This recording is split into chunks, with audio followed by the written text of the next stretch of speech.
Okay. So I think it's on Facebook. And yeah.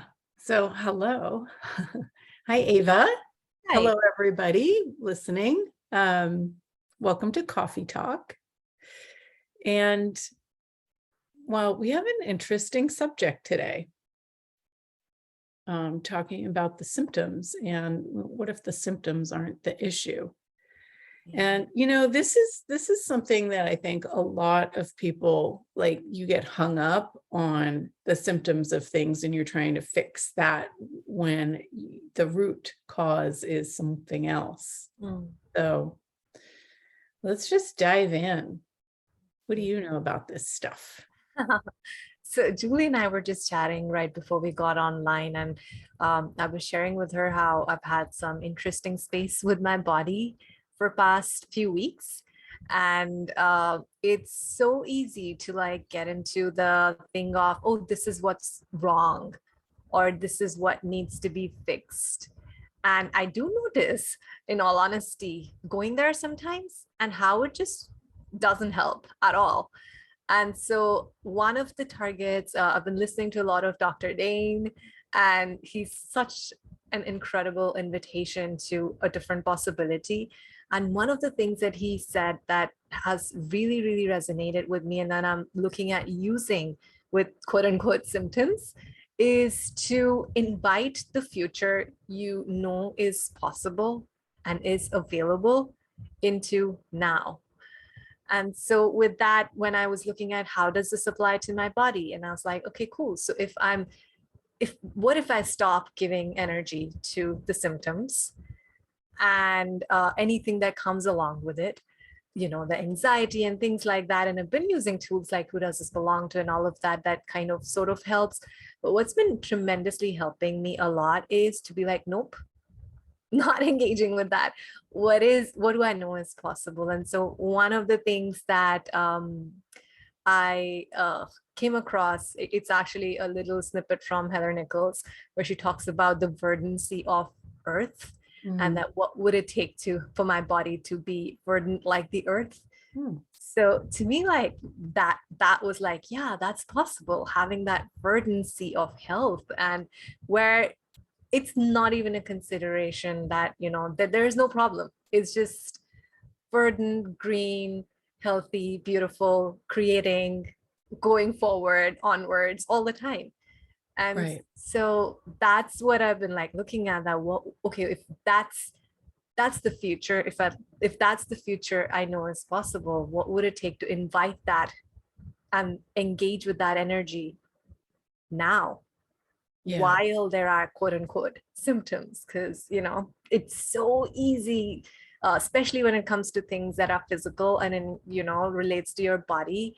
There can be so many things that you can use to validate that this is a problem. Like, doctors will always look at what's wrong, and it's not to say to exclude any of that. Like, I am taking professional quote unquote opinions and things like that as well, more as to get more information.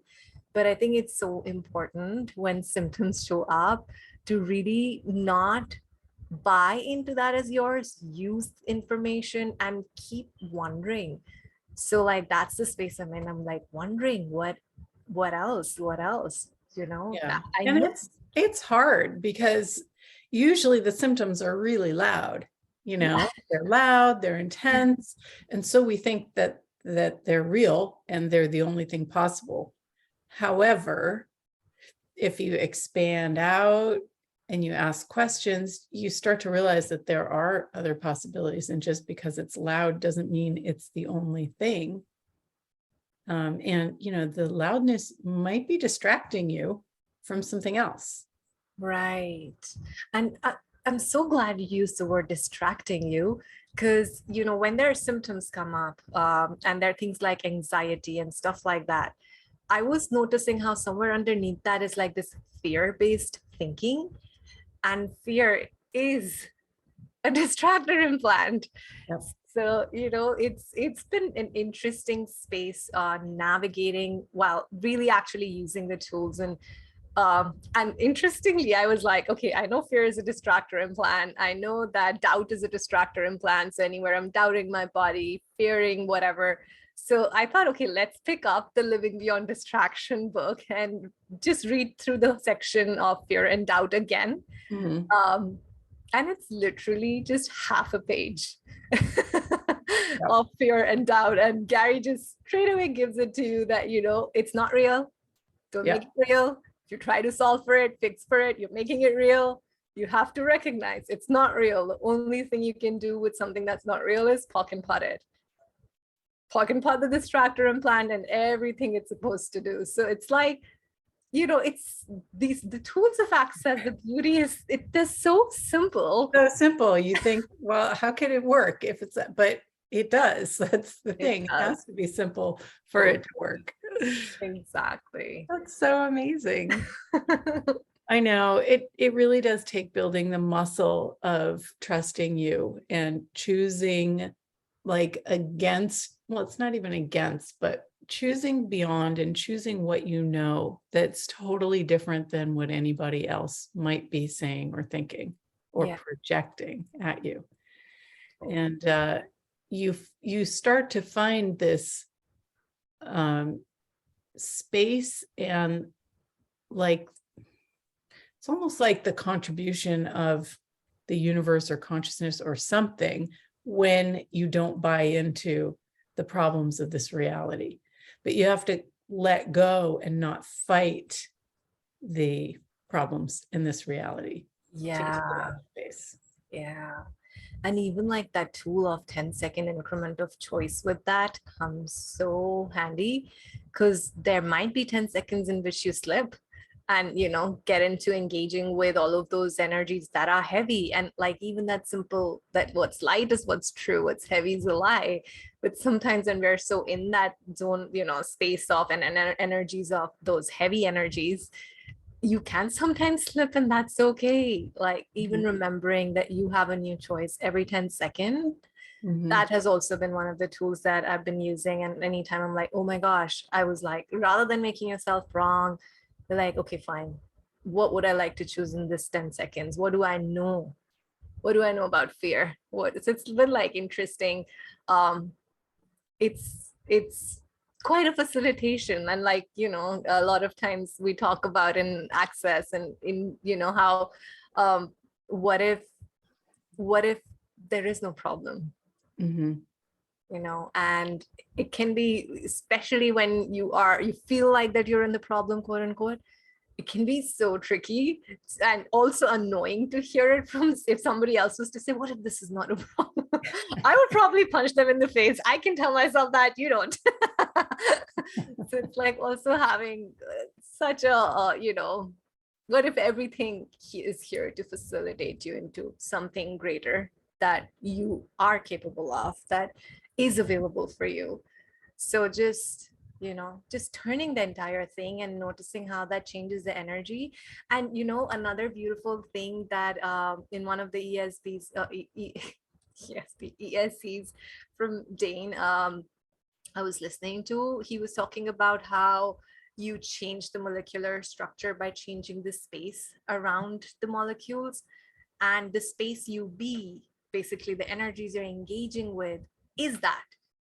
So, the more you engage with the space of possibility, the more you become it, the more you allow the molecules, physical and energetically, to have that space to find what's true for them, because what's true is always light. Yeah. So what you're saying, just in case people like don't get it, you don't focus on the problem and like the pains or the whatever the issue is. You focus on the space. You put your energy into space and you ask what else is possible. You don't have to have the answer. You don't have to have a solution. You can just be in the question. And that starts to change whatever's going on. So it starts to melt any of the pain or the upset. And all of a sudden, you start getting these like inspirations or awarenesses of other things that you can choose. Yeah. And it just unravels things. But like, how often do things come up and you just automatically go to the distractor implant of the fear or the pain or the doubt or the whatever. And then over time, as you're practicing these tools, you start to become aware of, oh, wow, I'm stuck in fear here. And then you can use the tool. But like, maybe you go into judgment of yourself because you're stuck in fear and you know about this. But I always tell people, when you're aware of the shit that you're choosing, you should celebrate that, because now you're aware of it. And when you're aware of it, that's when you can change it. Totally. That's beautiful. So don't judge yourself. Yeah, judging yourself is such a waste of time, and I might know a lot about that topic. Very, very cute. Tell us.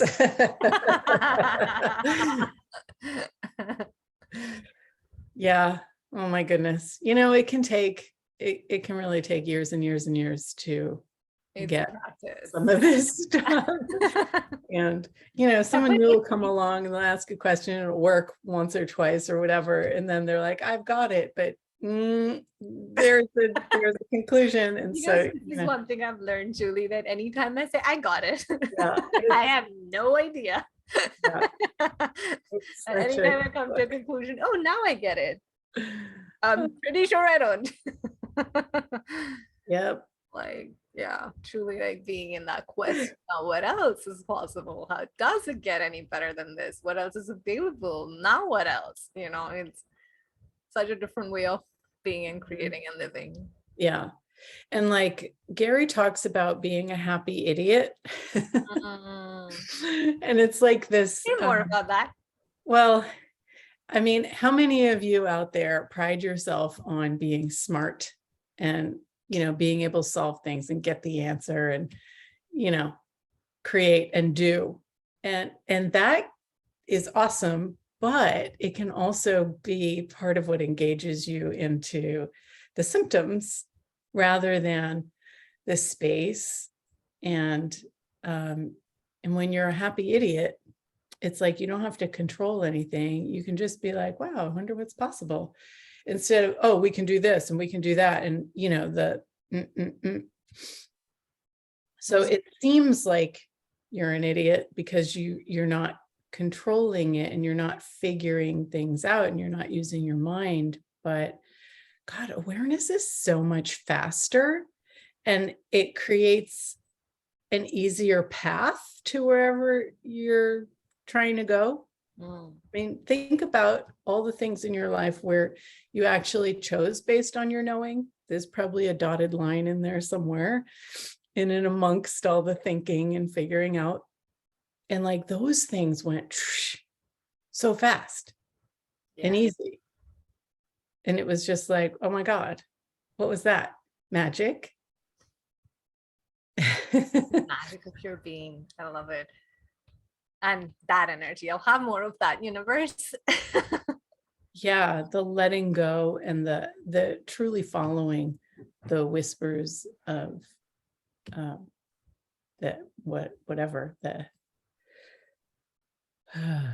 whispers of the universe, the whispers of possibilities. Yeah. Mm-hmm. So all of us who have prided ourselves on being smart and using our minds and all of that, let's destroy and uncreate it all. Yes. Right, wrong, good and bad, pot and pock, all nine shorts, boys, povads, and beyonds. Yeah. Yeah. How's your body feeling now? In these 10 seconds, it's great. So yeah, it's changing. I do know it's, also I have had this point of view that it's like, what if sickness is also a point of view and what's actually going on, and the thing that can be a little tricky to practice is that you will not exactly know what this is, maybe immediately. A lot of times you don't, but anytime any of the times wherein I've quote unquote fallen sick, on a retrospect, I know exactly what that facilitated. While you're going through the whole whatever, it might not make a lot of sense logically, but at the same time, you have that superpower of perceiving and knowing that you can lean into more Mm-hmm. and just ask and tap into what is this creating, and tap into that lightness, that space. So like that's been like such a great contribution, that all the tools of access have been, you know using Yeah. the tools of access rather Yeah. has been such a great contribution. So Totally. yeah. Yeah. Yeah. There have been times when I had something occurring in my body and I knew that it wasn't mine. And you do, who does this belong to? Return to sender. And it's still intense, but I was really steadfast in, okay, I know this isn't mine. Just breathe, keep moving forward, keep moving forward. And like hours later, somebody said something and they're like I had something with my foot. It was like, it hurt so much, like I couldn't even walk. Yeah. And the person that I was in the car with was like, I can't stand when this happened. And it was like, oh my God. And as soon as I recognized what it was that my body was showing me, it went away. And things like that, it's really good to, first of all, recognize your body's giving you the awareness. It doesn't change because the person that you're aware of hasn't changed yet, but it's never yours. Even if it doesn't go away, it's never yours. It's just awareness that you don't have a total recollection of yet. And the other thing that I've noticed is that sometimes we're aware of like another person's body or a couple of people or whatever, or more like our bodies. If they're healer bodies, they're taking it out of that other person and doing that kind of work. But usually when I ask, and people probably forget to ask this, that what if it's not just that one person or those two people or the people that you know in your family? What if it's like everybody in the entire universe that has that same energy going on? Wow. And it's so light when you ask that. It's like, wow. So how much are we only limiting our awareness of what we're facilitating to what our minds can comprehend, and not actually what's really going on? And when we look at, wow, if you're taking depression out of your mother or something like that, what if you're taking depression out of everybody on the planet who has it? That's so freaking light. And if we were like, okay, body, thank you for the awareness and you're awesome, but let's only do that for the people who are willing to let it go. And like the relaxation that occurs. And what would it be like to receive money for the work that we're doing? Yeah. That's awesome. Everything doesn't allow that, puck and pod. Yeah. Wow. Thank you for that. Like that lightened up something in my body and my world. So yeah, I think with the who does it belong to, people like try to figure out who, and it's like this linear thing in their heads. That's why I personally like, is this mine, someone else's, or something else? Yeah. But then, taking it even further out and further out and further out, because you're an infinite being. Would you only be working on your parents, or would you be working on the entire world? Wow. I love that you took it out and just expanded the whole energy into the entire planet and even beyond. Yeah. Because wow, truly, how many bodies are we tapped into? How many bodies we're aware of? And also it makes me wonder sometimes, how little we acknowledge the caring underneath all that. It was so quick to judge ourselves. Right. What's wrong with me? What's Not wrong with what's me? right about me. Yeah. Yes, that, wow. And that one question as well, what's right about me and what's right about this I'm not getting. And really, the sense that I was getting from when you were talking about this whole really just how many more people we were tapped into than just that, was how insidiously sometimes like my mind still comes in. And when I'm asking who does this belong to, hadn't really considered that before this, but how it does start to like bring an element of computation in it, a very, very, in Access, there's this thing we call refined judgments, which is basically they're still judgments, but they're so refined and so clean and so subtle that you don't even notice them. Like, oh, you're such a good person can be a judgment, and a very refined judgment. Mhm. So and the thing with that is that any judgment keeps you from awareness. So the way this translated for me right now is how there are like these refined ways in which I was still computing with that energy, rather than really just letting go with that question and, is this mine? And really allowing it to expand into whatever this is, let it be the space, let it melt out.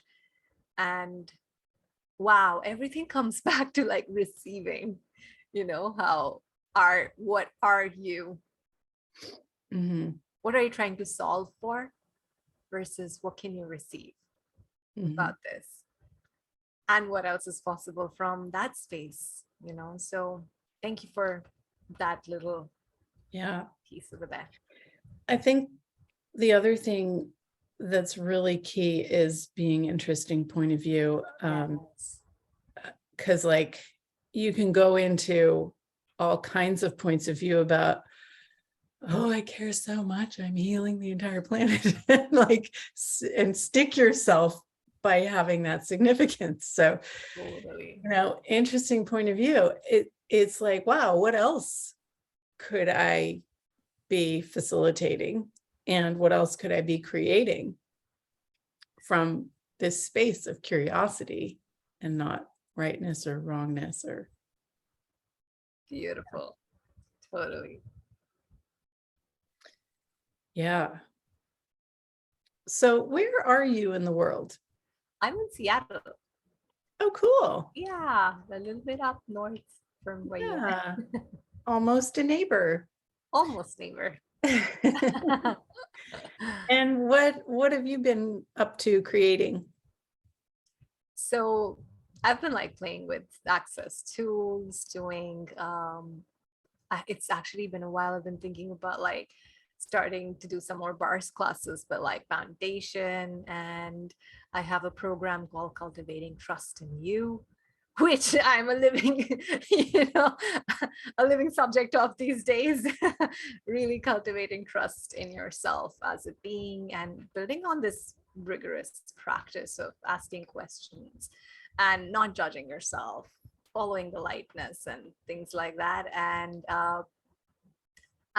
I play with who does this belong to every month in my group and things like that. So a lot of these humanoid nonlinear creations. Fun. That's awesome. We have a few more minutes. Is there anything else? Like, does anybody have any questions? Oh, hi, John. John's listening. Hi, Yay. John. He says this episode is magical. How does it get better than that?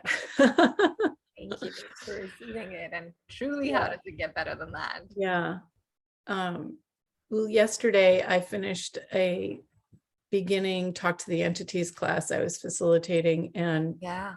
I love that class so much, and I think, oh, this is so easy and so fun. And at the end of it, I was like, oh my God, I'm so tired that I actually laid down on my sofa and I listened to the receiving exercise that I created in the class. Cool. And because I was like, when you're facilitating it, you have to have your eyes open and facilitating it. So I was like, maybe I'll do this receiving exercise. And I don't know where the heck I went. I was gone. It was crazy. And then as soon as it was over, I was awake again. And it was like, wow, you're not actually asleep when you get to this space of relaxation and receiving and doing these exercises. It's something other than sleep, but it's also not awake. It's really cool. So I wonder what that's creating. Yeah. Talk to the entities classes have been such a contribution.